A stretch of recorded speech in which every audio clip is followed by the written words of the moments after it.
Good morning po mga probinsya. For today's vlog ay kasalukuyan po nagtatanim yung aking partner dito sa ating munting farm ng pineapple naman yung tinatanim niya. Akala ko sa video lang siya magaling. Marunong din pala siya magtanim, char. Farmer din pala siya. Akala ko ako lang. Akala ko si kaprobinsya niya. Ayan, baka dito na tayo yayaman, char. Ganito talaga kapag sa probinsya ka, kahit anong klase pwede natin tanim. Kahit nga pera ko pwede natin matanim para magbunga ng pera. Tanim natin yung char lang.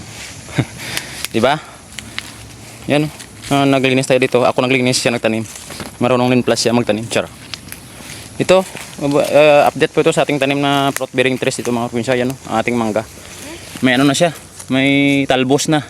Indication niya na lumapat na yung ugat niya sa lupa at saka kumain ng ating basal na abono. Mga probinsya. Diba? Tabi-tabi lang lahat ito. Mga tanim ni kaprobinsya Tantan. Itong isa, malaki na yung talbos. Meaning niya na mahaba na yung ugat niya. Mamuting kahoy. Namiss na miss to ng ating mga hero na OFW. Yung mga shout out pala dyan sa inyo mga hero na OFW. Punta kayo dito sa akin, hingi kayo ng talbos, bigyan kayo libre lang. Ito, may tanim din tayo na dragon fruit mga probinsya. Sama-sama nito. Sama-sama lang dito mga probinsya. Yan, balik naman pagtanim si partner. Dati siya nagbibideo sa akin, ngayon ako naman. Kasi siya daw gusto magtanim. Para maipagmalaki daw siya na farmer daw rin siya. Diba? Hi Anay. I-greet mo na yung natin. Mga 20 million follower. Subscriber, char. Law. Hindi rin magkasabay.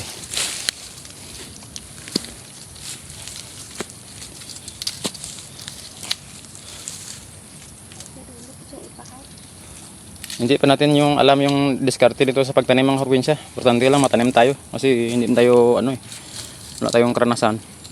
Yung experience natin na basta matanim lang. Kayo na bahala dyan mag-approach sa akin kung anong tama pagtatanim. Basta ganyan lang ang amin nalalaman sa pagtanim. Ito, nauna natin tanim. Maganda na. Maganda pa sa jowa niya, char. 3 peraso lang ito nauna. So na-miss tayo na maganda pala yung tubo dito.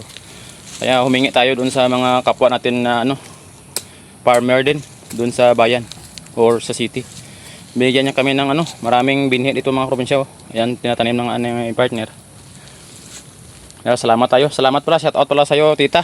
Tita lang po, hindi alam yung pangalan na salamat sa binigay niyo na binhi na to.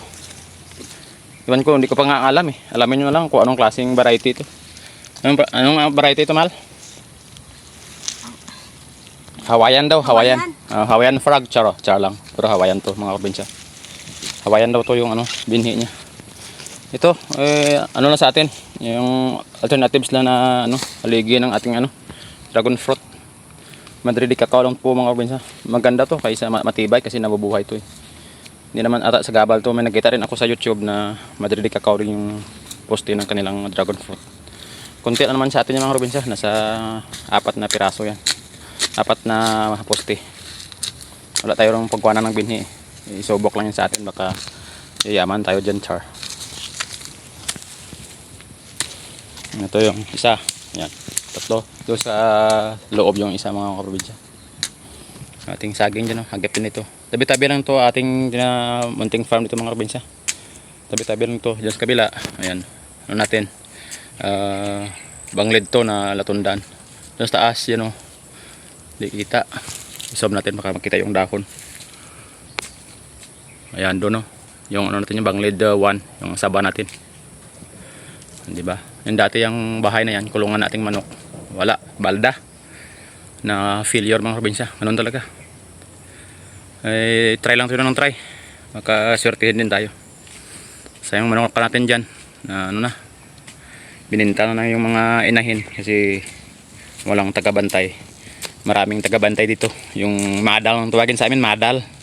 Shout out sa mga Ilonggo kung nakaintindi sa madal na yan. O karaya. Dahil madal ito, itim na ulo. Kaya hininto natin kasi walang tagabantay. Focus lang tayo sa farming. Kahit nga farming natin, saging din, nakaw pa eh. So ganun talaga, baka gutom sila, bigyan lang natin. Huwag sila pahuli sa akin. Baka may paglalagyan sila, char lang. Huwag, hindi naman tayo matapang. Takutin nga tayo eh.